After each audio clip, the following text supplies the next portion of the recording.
Salam sepak bola, teman-teman netizen atau warganet yang saya hormati semuanya. Welcome back ke konten terbaru dari channel YouTube Triple B. Dan di konten kedua hari ini, saya ingin membahas tentang 3 pemain diaspora Indonesia yang telah memulai proses naturalisasi dan akan segera menjadi warga negara Indonesia supaya bisa membela timnas Indonesia dalam waktu dekat ini, dan yang diharapkan pada bulan Maret nanti, pada tanggal 20 dan 25 Maret, melawan Australia dan Bahrain, ketiga pemain ini bisa menjadi bagian dari skuad timnas Indonesia. Dan menurut hemat saya teman-teman, langkah dari PSSI untuk menambah 3 pemain ke skuad timnas Indonesia bukan merupakan langkah yang salah.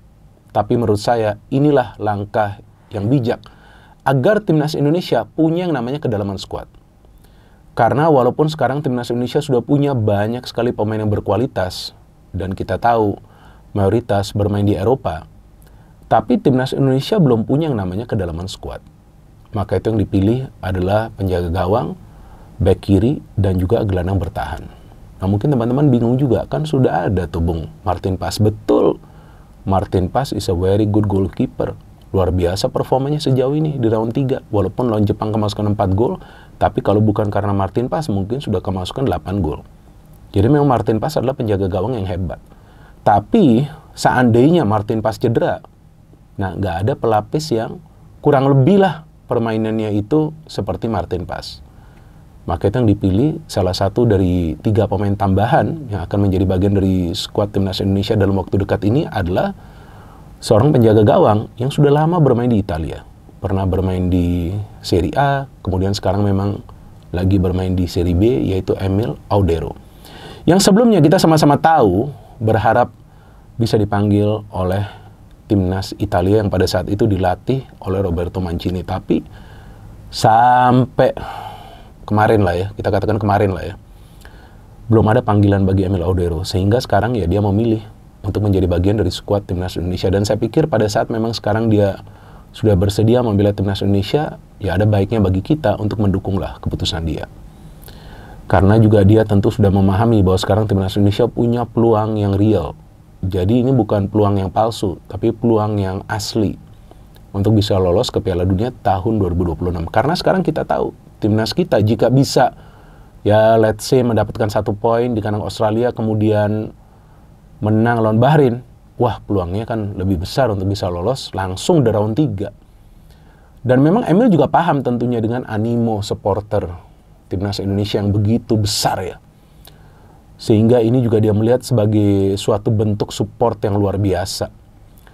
Dan saya pikir juga pemain-pemain lain yang sekarang sudah menjadi bagian dari skuad timnas Indonesia juga merasakan memang support yang luar biasa dari kita semua sebagai supporter. Dan saya pikir kita perlu mempertahankan support kita seperti ini.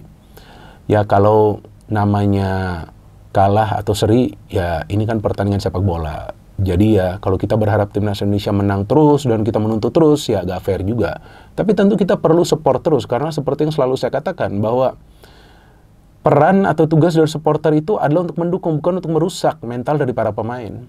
Karena saya baru baca nih ya, baru saja saya baca nih di akun sosial media saya bahwa Miss Hilgers dihujat karena timnya tersingkir dari Europa League. Buat apa juga kalian menghujat dia jika kalian termasuk salah satu di antara mereka yang menghujat Miss Hilgers? Buat apa?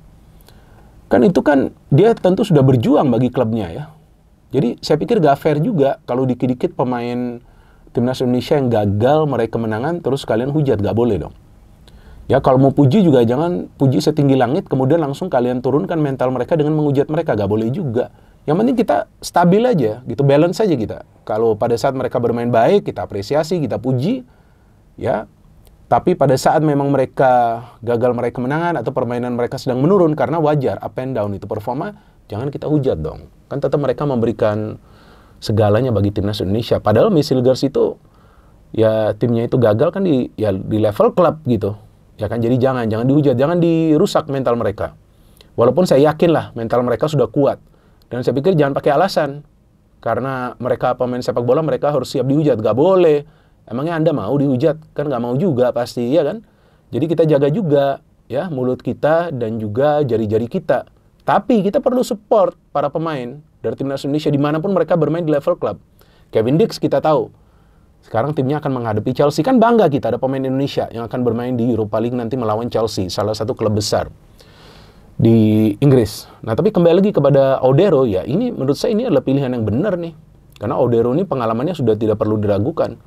Sudah lama bermain di Italia, dan kita tahu bahwa dia adalah penjaga gawang yang bagus, walaupun ya dia sekarang sulit ya bermain di Serie A, tapi saya pikir tetaplah dia pemain yang bagus, karena sebelumnya juga Jay Itzes kan pernah bermain di Serie B bersama Venezia, tapi kan naik.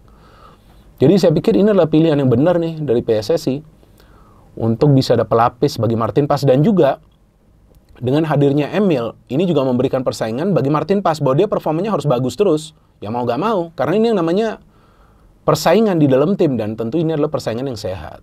Dan bagusnya juga, Emil ini kan bermain di Italia ya, kita tahu di Italia itu ya, kiper-kiper itu biasa juga komunikasinya dengan back tuh bagus, karena mereka biasanya menjadi bagian dari pertahanan juga. Jadi itu juga yang bisa sangat bermanfaat bagi timnas Indonesia jika nanti dia dipilih untuk bermain, karena belum tentu juga dia bisa mendapatkan tempat jika Martin Paes performanya bagus. Dan pemain kedua adalah Joey Pelupesi ya. Nah, ini adalah pemain yang bisa bermain di gelandang bertahan, bisa juga bermain sebagai holding midfielder. Nah, apa artinya holding midfielder? Holding midfielder itu adalah pemain yang bisa menyerap serangan dari para pemain tim lawan, tapi kemudian distribusi bolanya itu akurat. Nah, artinya dia adalah pemain yang bisa bermain dengan visi. Joey kalau nggak salah bermain di Belgia ya, kasta kedua ya, Lommel SK ya kalau nggak salah ya, tapi dia kapten timnya. Dan usianya juga sudah matang. Nah, ini kalau Joey ini dipasangkan dengan Tom Hay, dua pemain matang, nah ini bisa bagus lini tengah kita. Karena lini tengah kita ya kita tahu tidak punya kedalaman juga. Apalagi kalau Tom Hay ya sulit untuk bisa bermain selama 90 menit secara konsisten. Ya kan? Gak ada pelapisnya juga. Jadi perlu juga pemain lain yang nanti bisa masuk. Seandainya juga Tom Hay tidak fit. Jadi memang sekarang PSSI coba untuk menambah kekuatan dari timnas Indonesia agar punya kedalaman skuad, agar mempertebal setiap lini dengan kekuatan yang memang diperlukan. Supaya nanti jika ada pemain yang mana tahu tidak bisa bermain, ada pemain lain yang bisa masuk yang kualitasnya tidak beda jauh. Nah, ini yang sangat penting teman-teman. Tapi kemudian ada juga Dean James. Nah, Dean James ini juga adalah pemain yang bagus. Dia bermain di divisi Go Ahead Eagles ya, dan dia adalah pemain inti. Dan saya melihat Dean James ini adalah pemain yang solid dalam bertahan. Tapi kita tahu di posisi sebelah kiri ada banyak sekali pemain. Ya kan, ada Shane Patinama, ada Kelvin Verdong, ada Nathan, ada juga Pratama Arhan, dan sekarang masuk Dean James. Bagus, pilihannya lebih banyak bagi Patrick Kluivert. Dan Verdong itu kan sebetulnya kan bisa bermain di pertahanan juga, walaupun dia jarang ya bermain sebagai center back lagi. Tapi kan bisa juga dia bermain sebagai center back.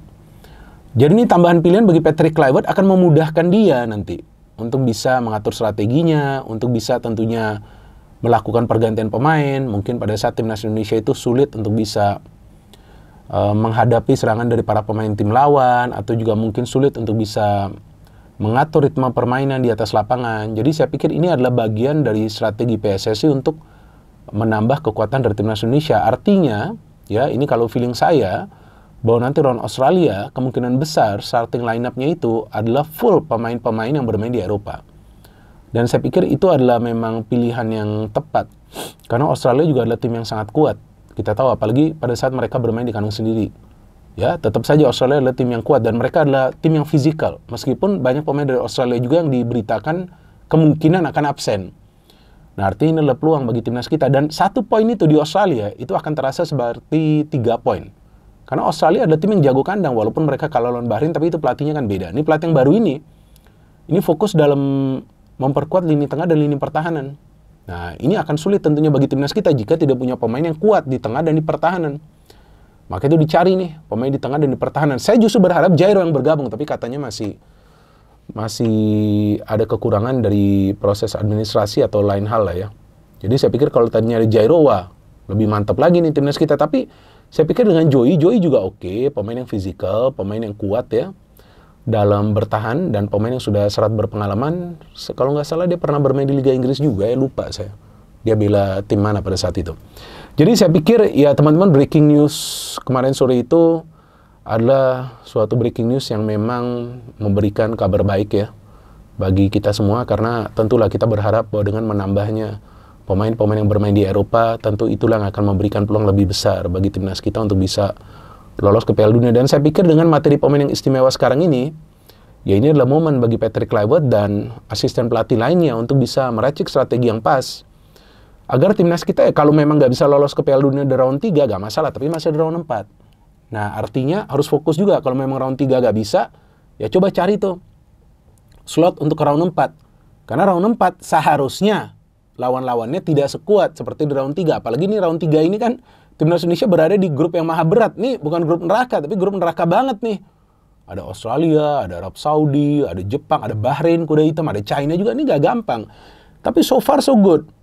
Bener kan? Nah, artinya sekarang pelatih baru ini sudah punya materi pemain yang istimewa. Nah, dia harus bisa memanfaatkan sumber daya pemain yang sekarang dia punya di skuad Timnas Indonesia. Dan kabarnya tuh asisten pelatih Alex Pastur sampai ketemu Joy ya, kalau nggak salah ya. Sampai ketemu Joy, saya lupa tuh. Bener gak tuh? Sampai ketemu Joy untuk agar dia bisa bergabung dengan Timnas Indonesia. Nah, artinya mereka juga peduli agar ada pemain-pemain berkualitas yang masuk.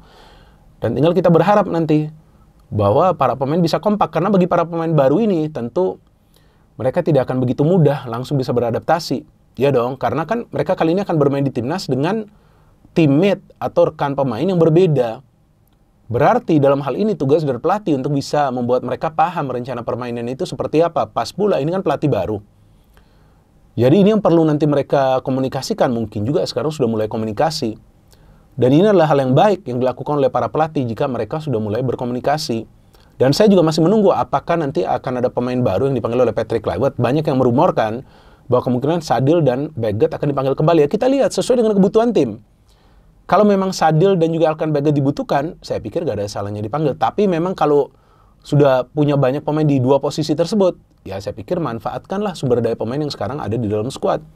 Karena kalaupun ada terlalu banyak pemain, ya ini juga harus diatur oleh Patrick Kluivert, pemain mana yang akan dia pilih sebagai starter. Jadi jangan sampai karena adanya banyak pemain, nanti harus ada rotasi di setiap pertandingan. Nggak bisa seperti itu, karena harus dicari kerangka dari tim ini. Harus dicari yang namanya winning 11. Agar kerangka tim ini terbentuk supaya tim ini bisa bermain konsisten. Karena kalau kebanyakan gonta-ganti pemain di starting lineup, ya tentu akan juga kemungkinan besar mengganggu chemistry di antara para pemain.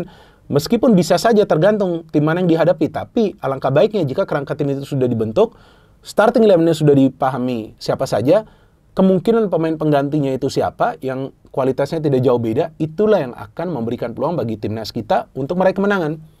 Dan saya pikir bagi teman-teman ya sekaranglah momennya kita support Timnas Indonesia yang ya sekarang hanya tinggal beberapa pekan lagi ya. Tanggal 20 Maret ya. Saya juga sudah tidak sabar teman-teman, dan ini adalah sebuah terobosan luar biasa dari PSSI karena mereka bisa menambah 3 pemain sekaligus. Dan saya yakin tidak mudah lah untuk mengajak para pemain diaspora ini gabung dan bermain bagi Timnas Indonesia karena mereka harus juga menjadi warga negara Indonesia. Maka itu dalam hal ini kita perlu mendukung keputusan mereka dan kita perlu memberikan support 110%. No hate, no politics, only football. Salam sepak bola.